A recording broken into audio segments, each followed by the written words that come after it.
Dernière vidéo de l'exercice 4 de fonction du bac quasi du 12 juin 2025. Question 3. On définit la température moyenne exprimée en degrés Celsius de cette réaction chimique entre deux temps T1 et T2, exprimée en minutes par 1 sur T2 moins T1, intégrale de T1 à T2, F de T dt.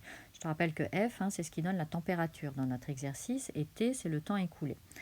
À l'aide d'une intégration par partie, montrer que l'intégrale de 0 à 4 de f de t dt est égale à 320 moins 800 sur exponentielle de 2. Donc là, pour ne pas se trimballer l'intégrale, on va poser grand I qui est égal à intégrale de 0 à 4 f de t dt, c'est-à-dire intégrale de 0 à 4 de 60t plus 40 exponentielle de moins 0,5 t dt.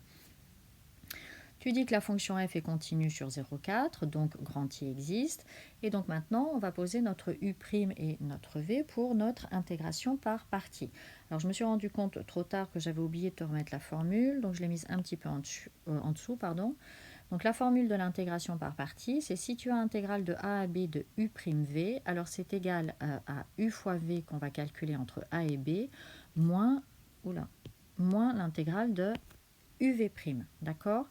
Donc ça veut dire que dans ton intégrale au départ, tu as un produit de fonctions, tu vas poser qu'une des fonctions est égale à U', que l'autre fonction est égale à V. Donc pour le choix de nos fonctions, là dans notre situation, il n'y a pas à avoir peur. C'est toujours V de t qui est égal à la fonction affine. Pourquoi? Parce que si on pose V de t égale 60t plus 40, quand on va dériver V de t, on va avoir une constante. Et ça nous arrange parce que, je te remontre ici, dans la deuxième partie de la formule de l'intégration par partie, on doit faire intégrale de a à b de u fois v'. Donc il va falloir qu'on calcule cette intégrale. Et donc pour calculer cette intégrale, le résultat de u fois v', il faut que ce soit une fonction dont on sait calculer une primitive. Or, si notre v' c'est une constante, eh bien, ça nous arrange parce qu'on aura une constante fois une exponentielle, et ça, on sait faire. Donc, on pose u' de t qui est égal à l'exponentielle de moins 0,5t et v de t qui est égal à 60t plus 40. Donc, comme je viens de le dire, la dérivée de v de t, c'est v' de t, c'est-à-dire 60. Et donc maintenant, si on pose que u' c'est exponentielle de moins 0,5t, il faut qu'on trouve une primitive de exponentielle de moins 0,5t. Donc une primitive de exponentielle de moins 0,5t, c'est moins 2 fois exponentielle de moins 0,5t. Alors pourquoi? Je l'ai fait sur le côté. Donc nous, ce qu'on connaît comme formule, c'est W', et on sait qu'une primitive de W', alors en cours, tu as vu avec U, mais comme là on a déjà un U, c'est pour ne pas créer de confusion, donc j'ai mis un W. Une primitive de W', c'est EW. Nous, qu'est-ce qu'on a ici? On n'a pas W', Nous, ce qu'on a, c'est exponentielle de moins 0,5t. Ce qui veut dire que WT de t, c'est moins 0,5t. Et donc, la dérivée de moins 0,5t, c'est moins 0,5. Donc, pour avoir notre formule de cours, il faudrait qu'on ait moins 0,5 fois exponentielle de moins 0,5t. Or, nous, on a seulement exponentielle de moins 0,5t. Or, exponentielle de moins 0,5t, c'est comme si on avait une fois exponentielle de moins 0,5t. Et donc, on s'arrange pour faire apparaître notre formule, c'est-à-dire faire apparaître notre W', c'est-à-dire notre moins 0,5, en disant que 1, c'est la même chose que moins 2 fois moins 0,5. Et comme ça, on a ici notre formule qui est complète, c'est-à-dire qu'on a W', c'est-à-dire moins 0,5, exponentielle de W. Et donc une primitive de W', c'est EW, donc une primitive de moins 0,5 exponentielle de moins 0,5t, c'est exponentielle de moins 0,5t. Et le moins 2, qui est une constante multiplicative, reste quand on fait une primitive. Donc c'est pour ça que je dis ici que U de t, c'est moins 2 exponentielle de moins 0,5t. Ensuite, très important, tu dis bien que tes 4 fonctions sont continues sur 0,4. Et donc la formule de l'intégration par partie permet d'écrire. Donc dans le crochet, on met U fois V. Et dans la deuxième intégrale, on met U fois V'. Donc ça fait 60 fois moins 2, c'est-à-dire moins 120, exponentielle de moins 0,5t. Donc, je ne touche pas au premier crochet. Ensuite, là, qu'est-ce que j'ai? J'ai moins fois moins 120. Donc, ça, c'est la linéarité de l'intégrale qui me permet de faire moins fois moins plus et de sortir le 120. Pourquoi est-ce que je fais ça? Parce que comme ça, à l'intérieur de l'intégrale, je retrouve mon exponentielle de moins 0,5t, dont je sais qu'une primitive, c'est moins 2 exponentielle de moins 0,5t. On vient de le voir. Et donc la linéarité de l'intégrale toujours nous permet de tout écrire dans le même crochet puisque on est dans les deux cas entre 0 et 4.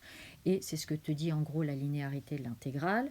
Quand tu as les mêmes bornes, tu peux tout regrouper sous une seule intégrale, c'est-à-dire un crochet, un même crochet, puisque de toute façon on va calculer une primitive. Enfin, je veux dire, ça correspond à l'intégrale, pardon. Donc maintenant, on va faire le calcul que l'on a à l'intérieur des crochets entre 0 et 4. Alors j'ai réécrit tout ça un petit peu en dessous, voilà. Donc je te rappelle qu'on doit commencer par la borne supérieure. Donc dans la première parenthèse, on va faire le calcul de ce qu'il y a à l'intérieur des crochets pour t égale 4. Ensuite, attention, c'est un moins. Et dans la deuxième parenthèse, on va calculer ce qu'il y a à l'intérieur du crochet pour t égale 0. D'accord?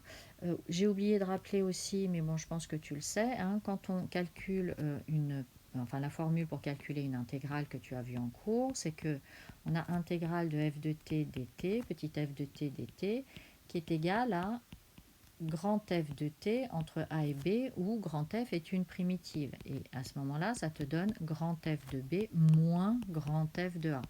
Hein, voilà, donc c'est pour ça que je te dis qu'on commence par 4, parce que on commence toujours par la borne supérieure.